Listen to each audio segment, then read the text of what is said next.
Hello everybody and welcome to the video for One Roll, One Subject. This prompt asked you to take a roll of film or an equivalent number of digital photos and shoot one subject.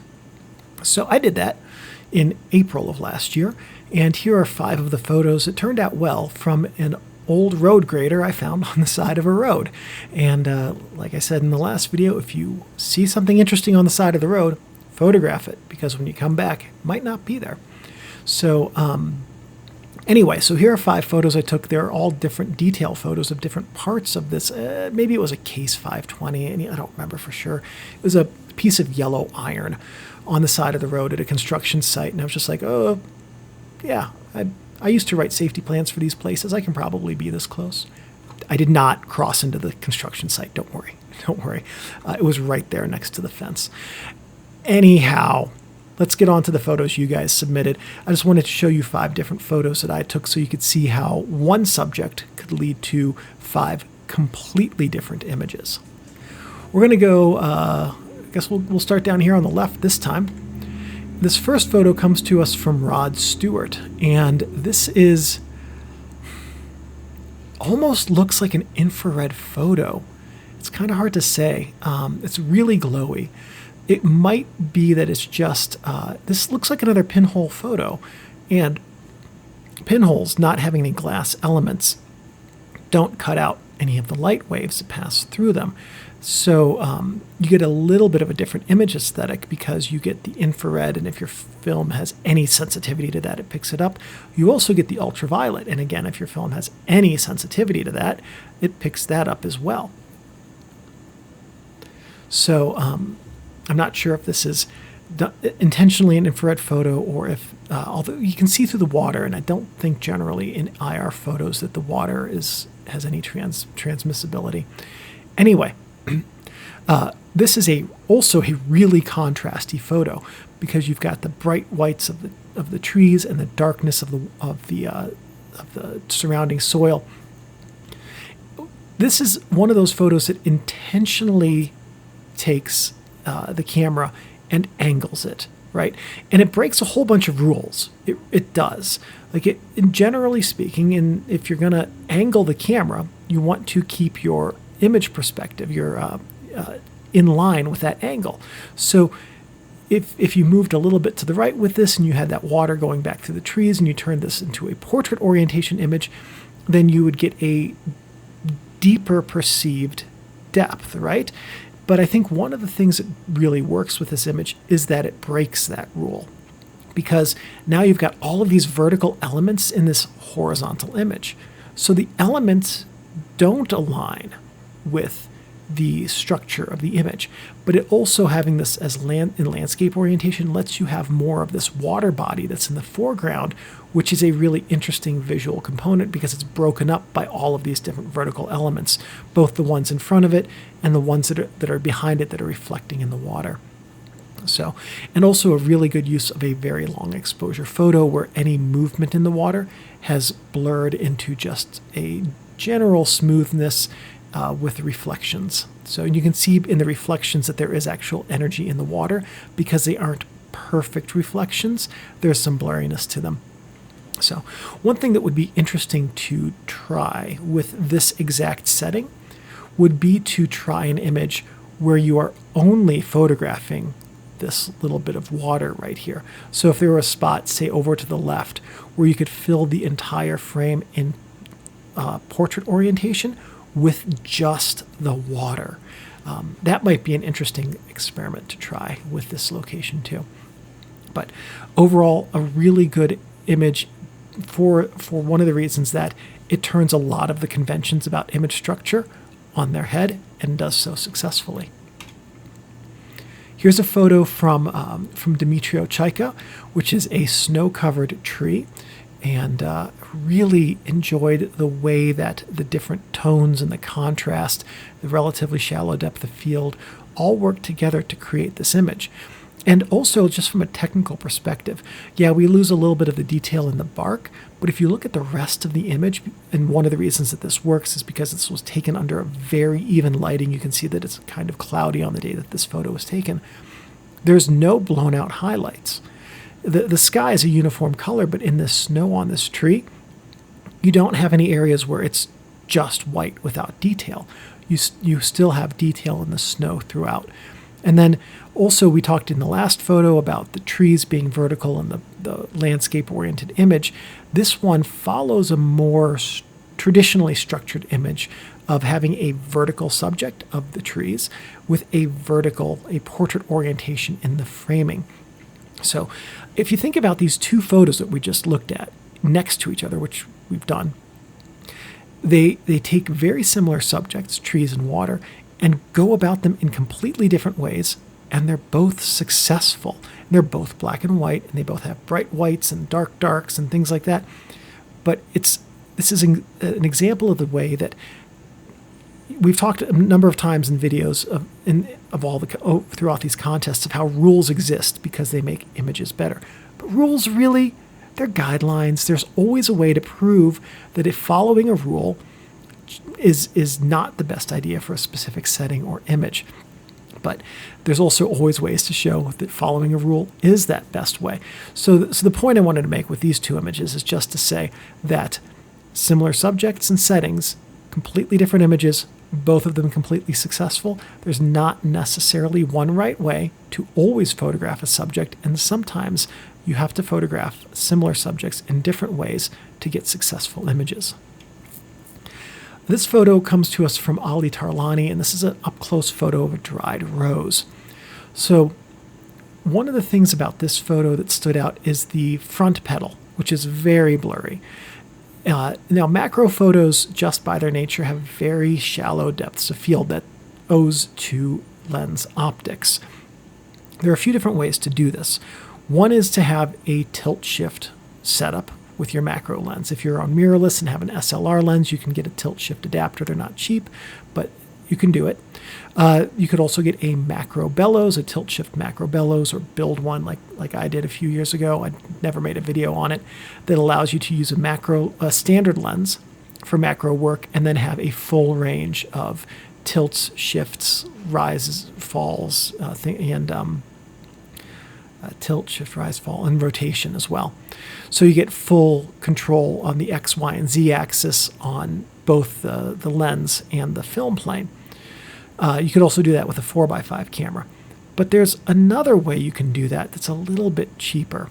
So one of the things that stands out about this photo is how distracting that front petal is, because its softness takes away from the sharpness that cuts across the middle of this rose and also through some of the leaves on the bottom. So if you still have access to a dried rose like this, and if you're interested in tabletop photography of flowers, try an approach like this. Get a vice grip pliers and put maybe some padding, like a couple of styrofoam packaging peanuts, tape those to the pliers grips, right? And then hold the base of the stem of the rose in those in between the plier grips. Then if it's not too tight, if it's just tight enough to hold the rose in place, what you can do is you can adjust the angle of that stem. And because your fulcrum is down there at the very base of the stem, you get a lot of movement in the rose. You don't have to move it all that much. That would allow you to move the rose so that you can adjust the plane of sharp focus as it goes through your subject so that you can control the exact plane. It is a way of not perfectly replicating, but getting in the vein of replicating lens and film plane motions, because you're moving your subject to get it into that plane of sharp focus.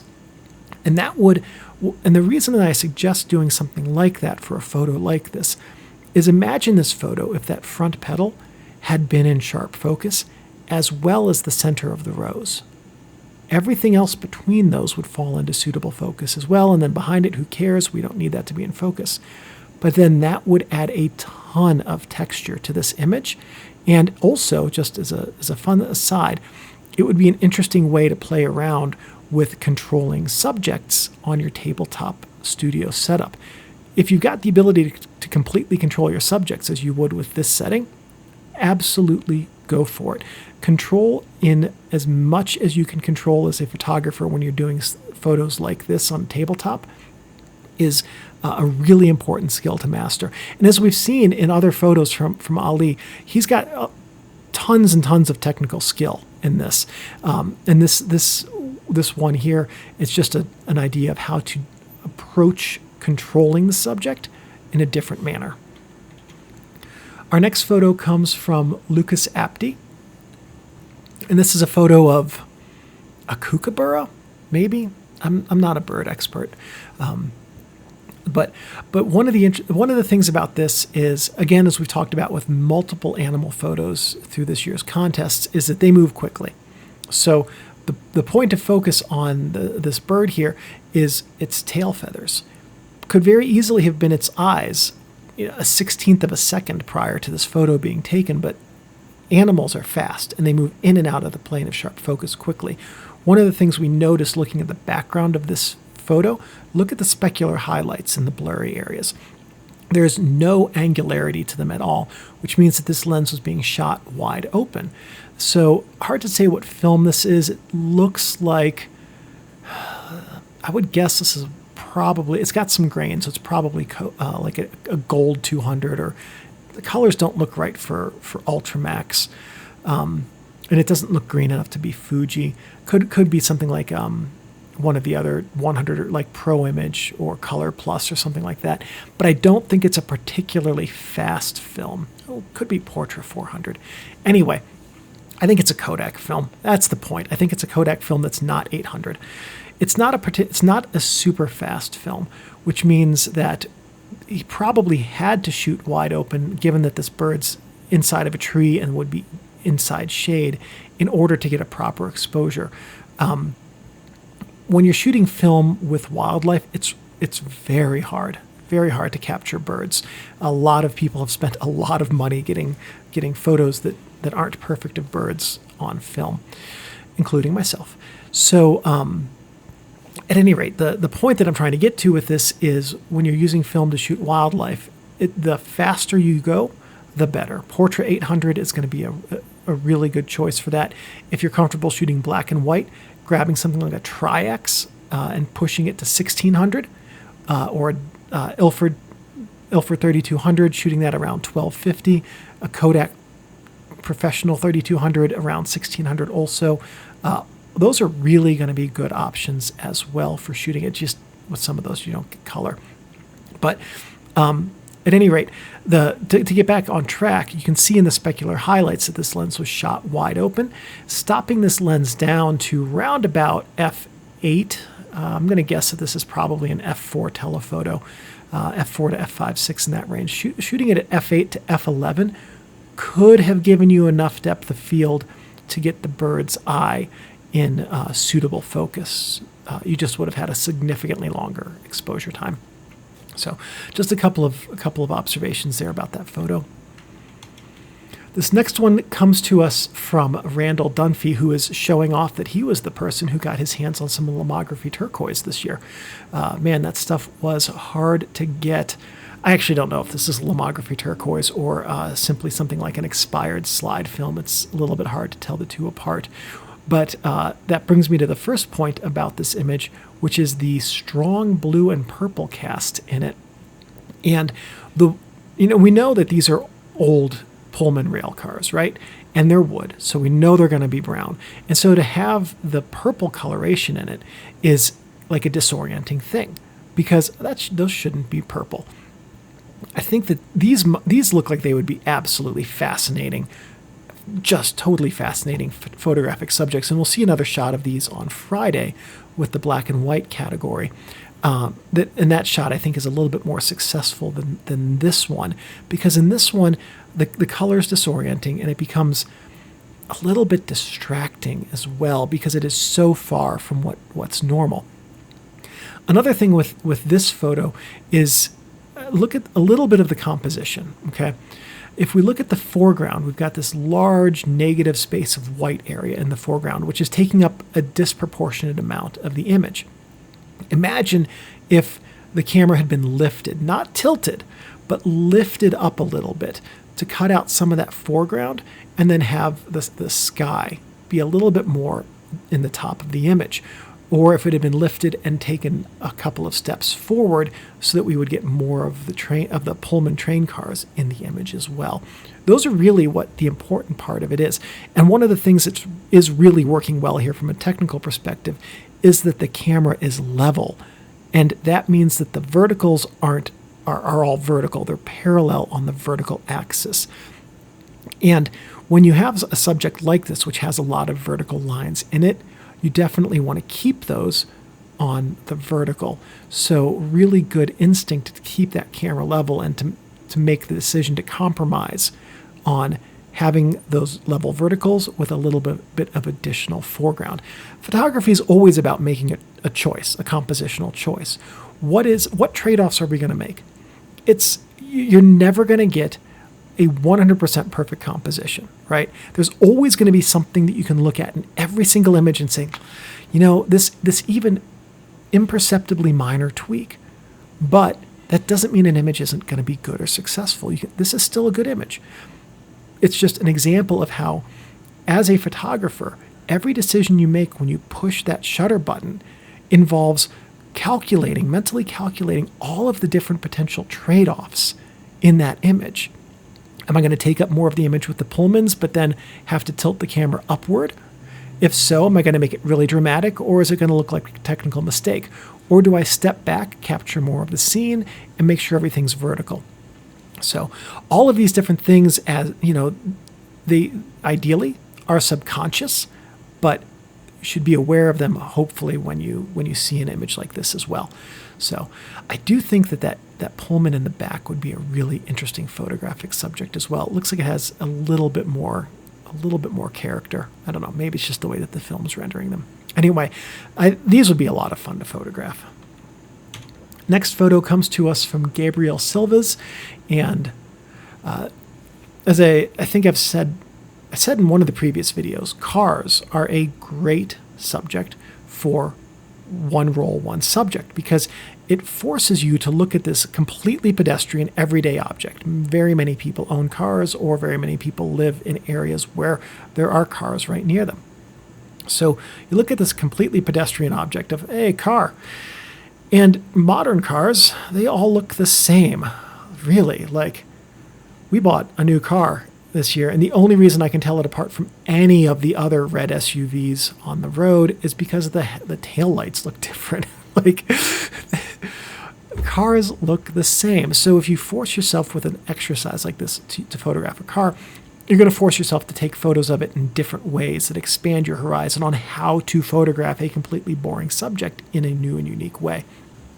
So one of the things that's working well in this image is that it's just part of the vehicle, right? We know it's the subject, it's just part of it.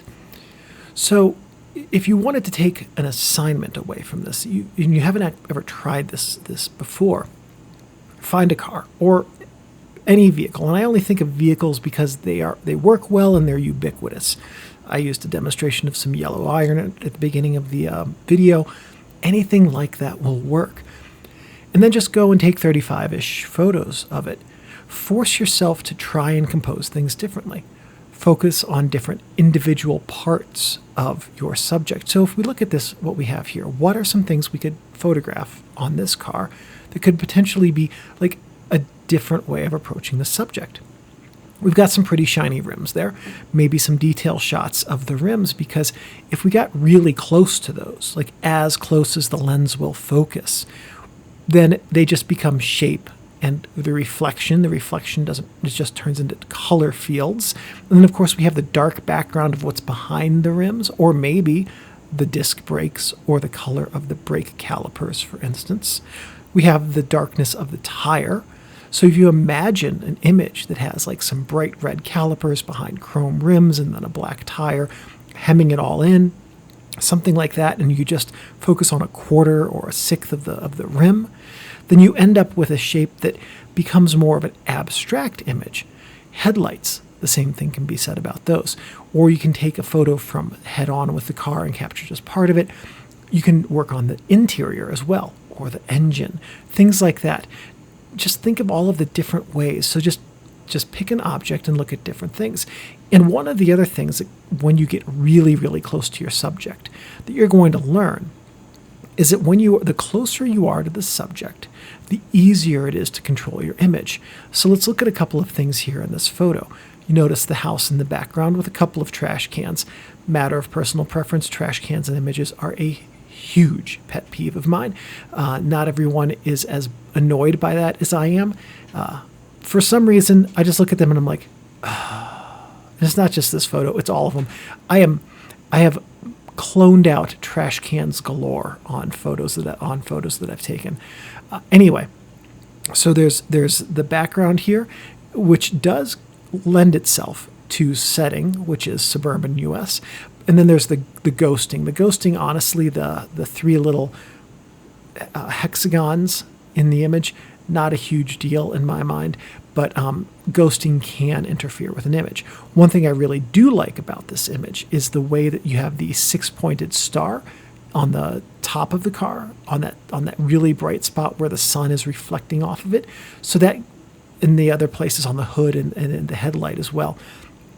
Details like that really do set off in a good way the image because they give it a bit of brightness and they show a little bit of shine and angle and things like that. So there are still some really interesting components about this, and there's a lot of really great potential in even a subject that is ubiquitous and rather mundane like a car. All right, next photo. This comes to us from Andrej Bjelakovic, and this is a photo of two kids looking backwards while I imagine this is one of those like little cars on a rail or something like that kids ride around in an amusement park. And I think this is a really fun and just absolutely lovely photo. You don't have to see the kids to know that they're smiling and laughing and they're looking backwards at someone else, whether it's a family member or a friend or something like that. There's a lot of fun and enjoyment in this photo. And what's in focus is perfect. And just seeing the little hint of an expression on the kid on the left's face, I think is really great. Framing is really nice within this little ride that they're on. Just overall, a really successful and enjoyable photo. The next photo comes to us from Carlos Diaz and is a photo of what I assume to be, it's an older building. I couldn't tell you if it's an abandoned building or not just by looking at it. At minimum, there's a couple of air conditioners in that one window. So this is a very similar image in terms of what we could say about it to the image a few videos ago of the white and blue skyscraper, right? Where we're looking up at the image. And there are some things in this image that, were it possible to go back and retake this image, I might look at it a different way. So you can see down in the bottom right corner, there's part of a statue, right? That in the tower that's in the center of this image are probably two of the most interesting elements of this building that we can see in this photo. So imagine this photo from 90 degrees to the right, where the statue is facing the camera. And then you have that tower bit over on the left side of the frame. And then the rest of the frame becomes the red horizontal slats of that side of the building. There is that camera on that side, which could become a distracting element. But if we took this building and we rotated the position of the photographer a bit, we could end up with a different composition that might be more successful in terms of capturing the visual interest of the building. So, and that's one of the benefits of this exercise that this was submitted for, this prompt, is that if you take 35-ish photos of the same subject, you're more likely to have one that turns out, but you're also likely to walk away from that exercise seeing, you will put into practice during that exercise the question of, what if I photographed this thing in this different way? What if I tried these different angles and so forth? And you will also see how your different ideas resulted in more successful or less successful images. It's an exercise that really does a lot to train your skill and your eye as a photographer. This photo comes from David Cockerill, and this is a bridge.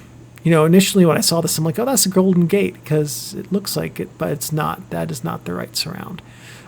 So I don't know which bridge this is.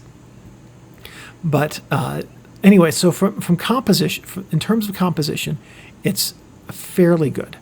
A couple of things I might have looked at a little bit different. We've got that little bit of grass down in the bottom right corner. I might have seen if it was possible to lift the camera a little bit, move it maybe a little bit over to the left as well to get that out so that the bottom right corner was just water. That would take away that little distracting element from that location. Another thing might have been to look at this at a different time of day. So when we talk about one role, one subject, it doesn't mean that you just go out and in the span of 10 minutes take 36 photos of a subject that are all from different angles and distances and things like that. You can also imagine it as a one photo per every half hour for most of a day from dusk till dawn, or two photos or something like that. So you span 12 or 18 hours or something like that. 3 photos an hour every 20 minutes. So you can see how a subject looks at different times of day. How does the light affect the subject? In this bridge, what if this had been taken at 8 p.m. at night when there was just a hint of sun in the sky, or maybe that'd be 6 p.m., whatever time. The sun was going down. It's lighting the bridge from beyond the horizon. The bridge's lights on the span are on, and the traffic going across it is going to be blurred lights of white and red, depending on the traffic's direction, because of the exposure time, right? Or I guess for black and white, it would just be blurred lights. You'd have a longer exposure. You'd have smoother water in the foreground. You'd have lights that are lit up in the bridge, and then you'd have the traffic motion. So that would be a different way to think about it. You could have it all from the same vantage point, but at different times of the day. So think about the different ways that you could photograph a subject underneath a structure like this, standing right next to it, or for instance, things like that. So this image gets a lot of the technical aspects correct. There's that one little thing in the bottom right corner, but moving beyond that, the horizon's level, the verticals are level. Those are good things to have on bridge structures. In terms of the framing of the bridge itself, it's a pleasing composition. Like this is a pretty good photo of a bridge, right? It's just that when we look at this, we can say, okay, we've got a good position here. We do. This is a pleasing and flattering angle for this bridge. How can we dial this up a few notches? So that's the sort of point I'm getting at here, is that you've got a lot of the foundational things done really well here. The question is, what else could we do? This next question comes from Rich Mander, and it's a photo of fairy lights with either a real or electric candle on a mantelpiece. Really love the use of warm tones here and the use of in-scene lighting. So in-scene versus out-of-scene lighting. If we think of the last photo of the bridge, right? The sun was illuminating it, but the sun wasn't in the picture. Everything that is illuminating this image is in the photo. Other than what's in this photo, we can imagine, I figure probably quite reasonably, that the rest of the lights in the room were off. Because what we don't have, we see in the background there, that we have reflections of the lights that are in this scene. We don't have reflections of lights that are outside of the scene. So when you look at how you're going to light a thing, you can either light it from outside of the scene or inside of the scene, and both of them can work very well and give you substantially different effects. And I think both the use of in-scene lighting, the use of a very narrow depth of focus on the one candle there in the center of the frame, and then the use of really warm tones and just reflective surfaces does a lot to create an image that has a lot of atmosphere and feels very inviting. This photo comes from Tim Peters and is a photo of a hockey game being played. A lot of things really going well here in terms of the technical aspect, right? Very few blown out highlights, a little bit in the screen up there, the Jumbotron's a little bit bright, but you've got really good detail in the shadows throughout the entire arena. arena areas like those seating areas in the background, really hard to get well illuminated because they're generally not super brightly illuminated in the setting, right?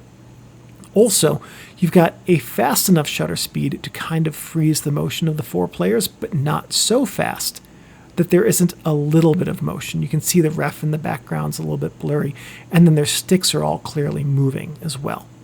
So I would guess this was 1/125th to 1/250th of a second on the shutter speed, somewhere in that vicinity. And then you've also got this nice like scrum or grouping of the players, and you can see that even though we can't see their faces, I think the only thing that I would, if I had taken this photo, I would have been the players to be facing the camera, right? That would have completely changed the entire nature of this, because right now we can see that they're making a plan or they're communicating, but we don't know what. But if we could see them facing us, like, think about how that would engage us as viewers of this photo in their planning, right? Taking photos of sports, you don't always have that luxury to create the images that way, but just a way to think about the photos of how we could change things up so that we could increase the engagement with the viewer. This photo is from Tom Dominico. It's a photo of some trees and some fence work. This is a really good example, again, of using in-scene lighting, but using the sun as in-scene lighting. From a technical perspective, this is a pretty challenging lighting condition because he's got good shadow detail in the trees that are facing us for the most part, but also he's got the sun in the scene, and it's not really behind the tree fully, partly, but it's peeking out behind that tree, and it's really going to be throwing off the metering and the amount of light in the scene. Across this whole scene, we've got really good tonal range, a lot of good use of grayscale, and really sharp focus from front to back. Okay, and that combined with the was that six or 8 point star. That combined with the 8 point star coming off of the sun tells us that this lens is stopped way down, probably in the f16 to 22 range, in order to get stars that are that pronounced from the sun. So I really like the way that texture and grittiness are used in this image. This whole image is full of texture and various textures that just do a lot to really make it a tangible, palpable scene that comes off of the scene, off the screen, and right into your eyes. You can feel every element of this scene with your hands. It's just this photo does a phenomenal job of using all of the different key elements of black and white, which are tonal range, texture, shape, things like that, to create a sense of place and to put the viewer of the image in the place. This photo comes from A.D. King, and as again, we've seen a lot of really good use of texture in this video. This is a torn screen with a blurry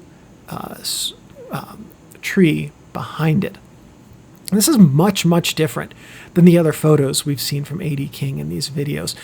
This is stylistically substantially different than those. And I think it's a really interesting use of an interesting foreground. Because the screen, if we just had a normal screen, right, if it was intact and it was just a texture overlaying this blurry tree, completely boring. But what we have is this torn screen with some holes in it. It looks like either just by its own weight or the wind is sort of curling over on itself. And so this gives the sense of being taken from inside of some building, outside, of course, because the tree is in front of us. The tree is not going to be inside. But so it conveys a sense of place. Maybe the screen is just on a frame in front of the camera and has been placed here intentionally, but for the purposes of the world that this image creates, it gives us a sense of place that does not rely on it showing us any of that place. So one of the things that I really like about this photo is that the subject conveys the sense of a world far greater than itself just by its existence and the way in which it exists. Here's a photo from Frank Wouters of a subject leaning up against a wall. So as we've talked about with many of the portrait subjects in this series so far, and which I think we'll revisit a couple more times this week, one of the things with subjects is there's a lot of fashion photography where subjects are posed. And the reason for that is that the model isn't important. The clothes or whatever it is that they're wearing that is for sale is what's important. And so the pose is important to make those objects look as good as possible, and then the model is just a pretty face to sell the products, right? So I think there's a strong tendency among people to photograph in a way that reflects that, because the majority of portrait photos we see are photos that are designed to convey the objects, not the person in the photo, right? So a lot of us are trained on that, whether we admit it or not, because so much of the media we consume is like that. Catalogs, if you go to the mall and walk around, the mall is not selling you the people in the photos, they're selling you the clothes they're wearing. So it becomes part of our brain and the way our brain works. So I want to imagine a revision of this photo, right? Let's talk about what else could we do with 35 other frames of this subject? What motions could we have the subject take? Could we take closer shots? Okay. What kind of poses could we do? What if we went an entire roll without any poses? I talked about earlier in another video, I think it was, about telling a joke or guiding movement, using walking, right? What if we told her to walk along the wall with her fingers tracing one of the seams in the rock, right? And looking at it or looking away. Those are completely different photos, right? One where her hand is on the wall as she walks and she's touching it and looking at it, versus one where she's looking away. That tells you two completely different things about the mindset of the subject, okay? So in this case, you've got a really interesting background in this wall. And while I've said a lot of portrait photos really benefit from having a blurry background, in this case, imagine this as a portrait photo in setting where we are focusing also on this interesting background. And think about all the different ways the subject could interact with it, okay? And that would be a good way to approach this prompt as well.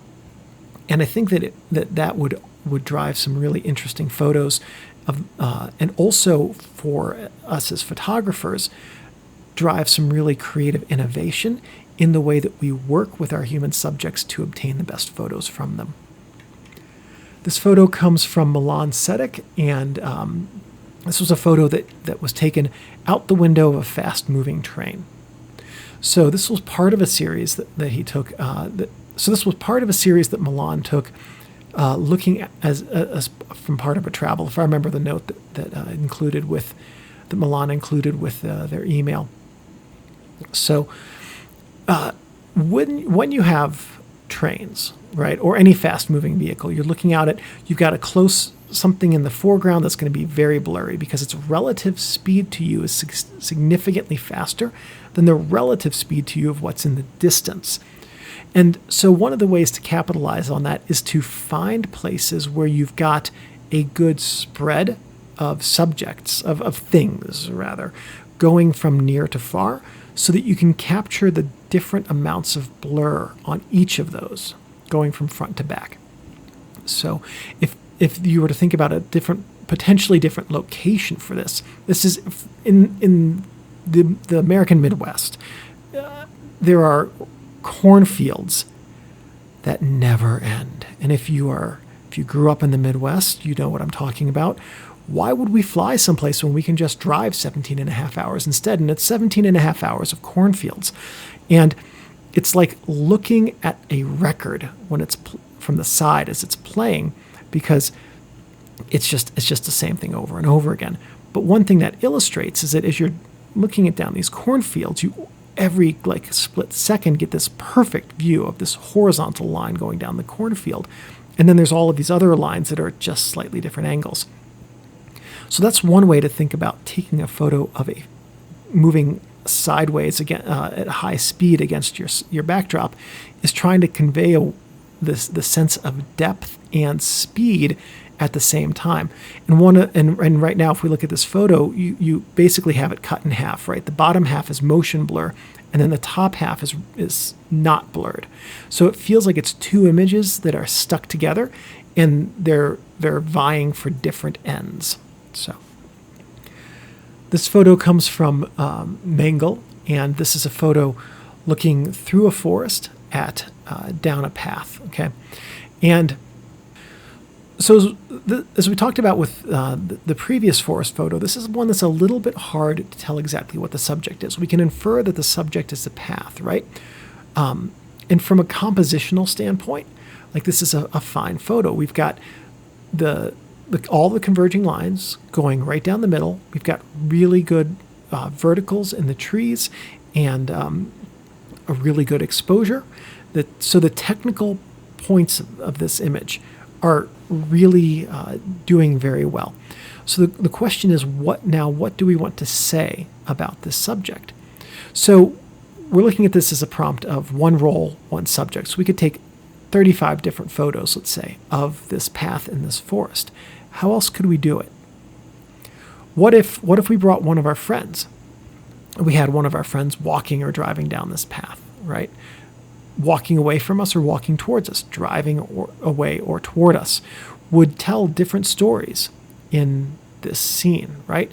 So this is a scene that gives us a lot of opportunity to look at the different potentials that could be done with this setting and ask, in this setting, what single element could we add to this that would give us the ability to turn this image into a story that conveys a message to the viewer? So every scene that we see as photographers gives us the ability to add ideally only one element that would tell the viewer something about that scene. And it's our job as the photographer to look at that scene and tease out what that element could be, either with what's there or what it could be with what we could add. Okay, let's go on to the honorable mentions. The first honorable mention is going to come to us from, it doesn't say who, the file name just says one subject. Okay, so this was a portrait I really loved. I spent a lot of time looking at this portrait.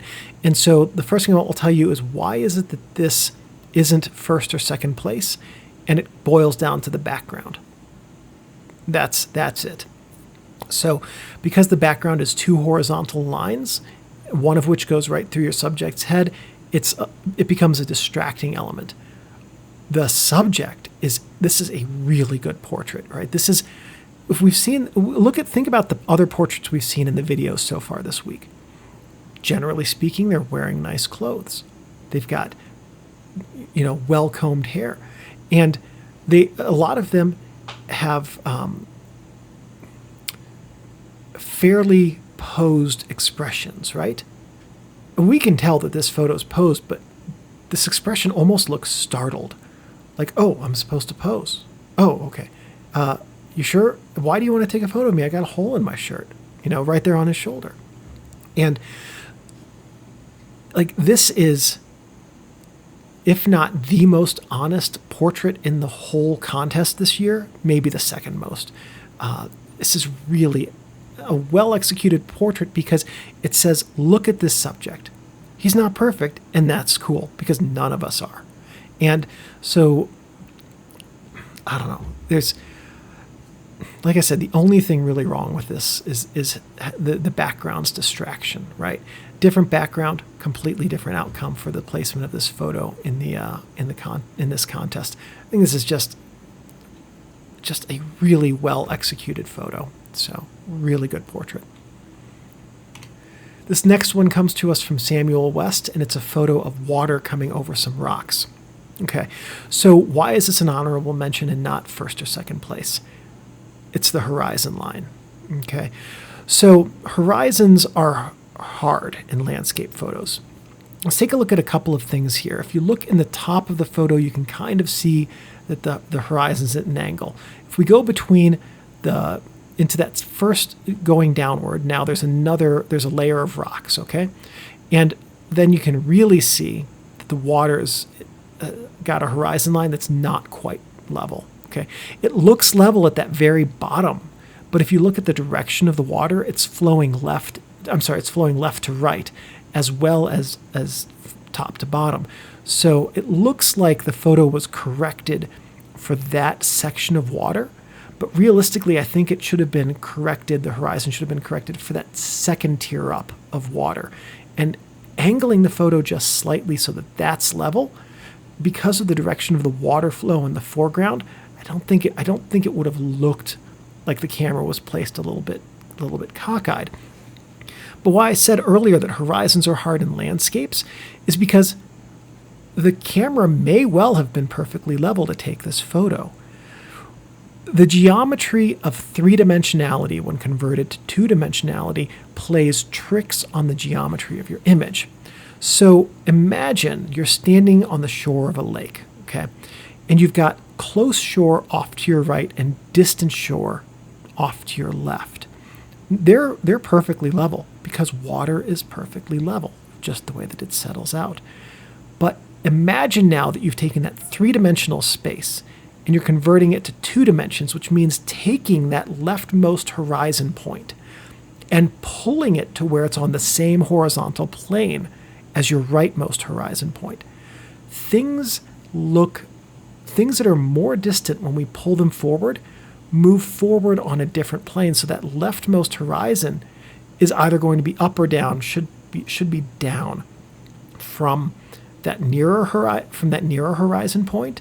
And so it's going to make your shoreline look like it's slanted, even though your camera may well be perfectly level. Okay. There are a couple of ways to correct that at the time you take the photo. If you're using an SLR with an interchangeable focusing screen and you want to do a lot of photos where you're going to have deep depths of field and it's important to have good verticals and horizontals, get a grid focusing screen.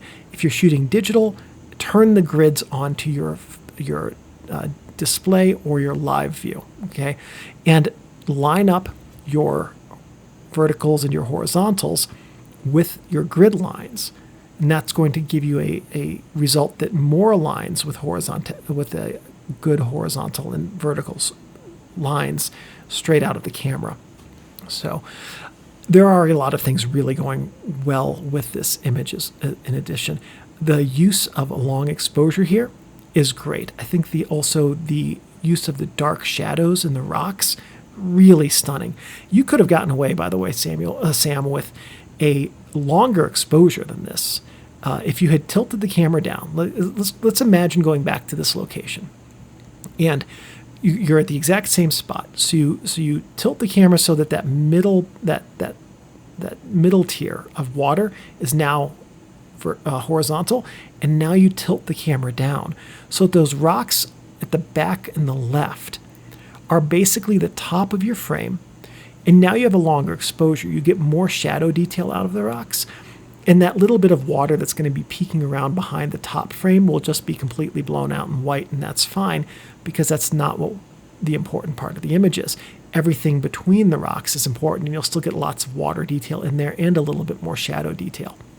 So you could do that with a slightly longer exposure. You could also go back in the evening when the lighting is more even or uniform or on a cloudy day, and then you could get an even longer exposure, which would preserve your highlights in the water as well as your shadow detail in your the rocks. So when we talk about one roll, one subject, another way to approach that exercise is, what if I took a few photos a day for a week or 10 days, right? How would this look at different times of day, under different weather conditions, things like that?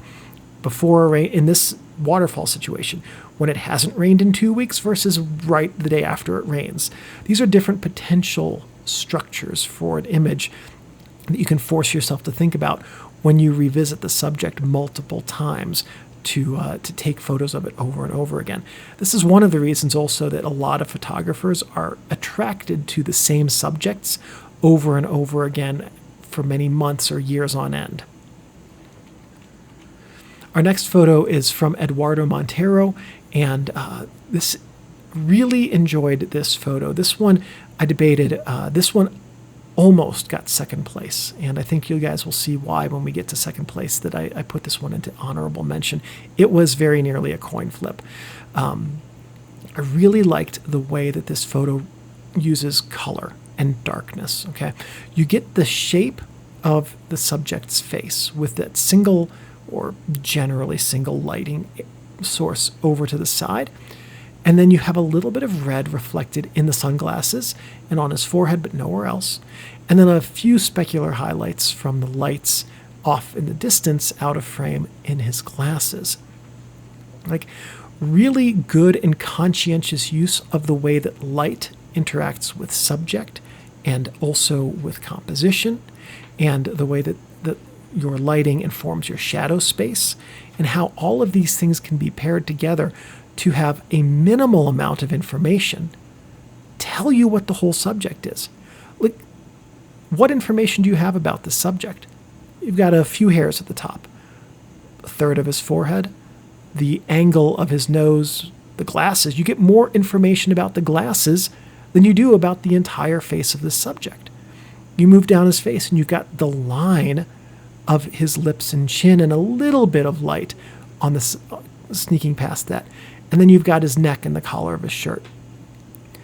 This image is like 85% negative space, and there is just enough light to tell you a lot about how the subject looks. That's very hard to do. So well done on a very wonderfully executed photo. This next honorable mention goes to Garrett Dennington, and again, we've seen this building now a number of times, enough that we know that he absolutely rocked this assignment or this prompt of one photo of one subject, one role. So here we have yet a different take on the way that angles and shapes can fit within a square frame. And building on the previous video, we've got also, again, the way that this building interfaces with the natural environment or the landscaped environment, hard to say, around it. So we've got something man-made that has a lot of very natural angles that is going into a natural setting. Again, very good control of lighting and subject in this as well. And as I've said with, I think, the other two, if I had paid for this photo shoot, I would be very happy with having spent that money. These photos consistently turned out well, where a part of the subject gives us a whole lot of information about the nature of the whole. Our last honorable mention is from Lukasz. Now, as I've said with two other animal photos, and I think this is a perfect example of how this technique could work, put your digital camera in burst mode and then just move in and out very slightly, because what you can see here with the cat's face is that the fur right above and below the cat's eye, very sharp focus. The eye itself, soft. So the eye is behind the plane of sharpest focus. The plane of sharpest focus in this image goes from the fur right around his eyes and also the lower eyelid to the nose.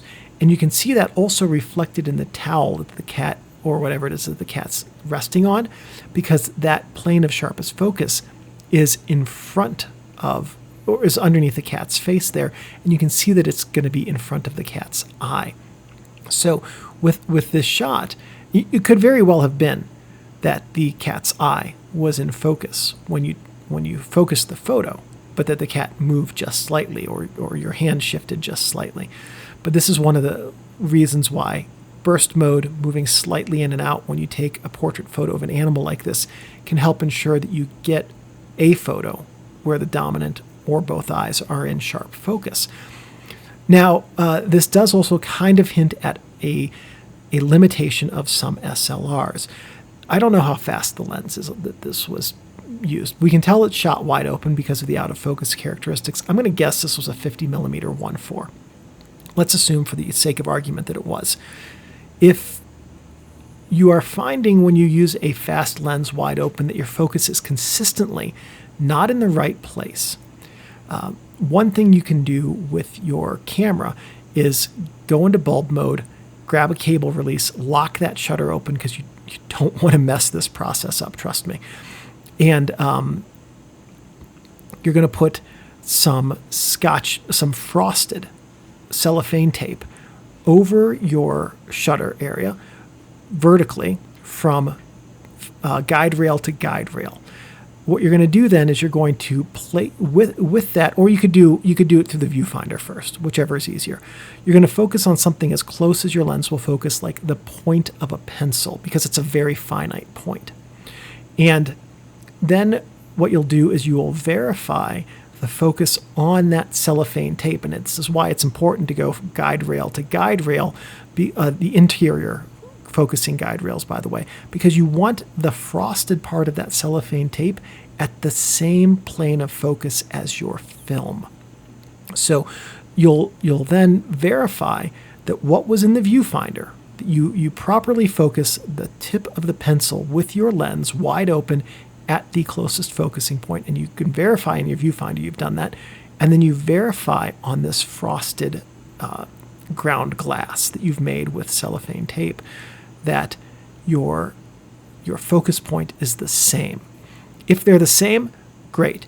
Then when you have a photo like this where the focus slightly is off, you know that it has to do with either the subject or your hands shifting, because at f1.4, in the case of this example, your focus plane is very narrow. But if the focus points are different, now what you know is that there's a slight imperfection in the alignment of the ground glass in your camera, in your SLR.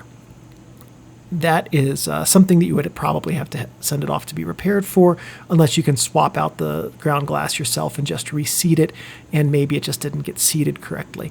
But that's a technique you can use to verify with very fast lenses that you have proper focus between your film plane and your ground glass in your SLR. Because a lot of cameras, especially the consumer grade cameras over the years, did not have their focusing screens placed to quite as tight a tolerance as maybe they should have. So some of those cameras would be just fine at f4, maybe not at f1.2, right? So anyway, just a technical check tip there. May or may not apply in this case. So our runner-up comes from Urinsone. So it came down to the runner-up between this and the photo of the blue portrait. And the reason I picked this one is because of the environment and the interaction of the subject with the environment. I couldn't tell you what that subject's thinking, but what I can tell you is he's thinking about something. Something is on this guy's mind. It could just be he had a rough day at work, and he is really looking forward to his buddies getting off work so that they can go have a drink. Could be he got dumped. Could have gotten laid off. Could have dropped something heavy on his foot, and now he is just thinking about what he could have done differently not to have had that happen. Something is on his mind. And so the story of this photo is, what's on this guy's mind? What is it that has drawn this subject to this place to be pondering whatever it is he's pondering? That, combined with the composition, which really shows the place, which places the subject at a rule of thirds intersection, which gives us a bit of foreground that's in focus and a bit of background that's out of focus, that really emphasizes that the importance of this scene, the use of focus, by the way, is this subject. The way he's sitting, perfect use of the decisive moment. I know that he's looking off to the side, boom, shutter, right now. This is the perfect moment to take that photo. Everything in this photo aligns very, very well. So this is an exceedingly well-executed photo, just in all of the compositional and technical elements, and also in the way that it engages the viewer with the subject by telling a story about that subject. Which means one person now is wondering why they haven't seen their photo, and it's because they have taken the prize for this category, and it is Stephen Boskey. I really like this photo. If I had taken this photo, I would print it and hang it on my wall. This is a really, really wonderful use of image composition, of long exposure, of nighttime exposure, of good depth of field. Yeah, and you can see the reflections of the way that the lights interact with the water. You can see where lights over on the left side are blocked by something in the foreground, creating shadows within the reflections. The colors in this are just rich and just super vibrant. This is a very, very enjoyable photo to look at. It's executed absolutely stunningly well. If I were looking for a New York City skyline photo to say this is why you should come to New York City, I think this would be a definite runner-up in the ones I were looking for. So, really well executed photo. Good job, Stephen. All right, and that is it for One Roll, One Subject. Tomorrow we will take a look at all of the photos for the near home category, and which means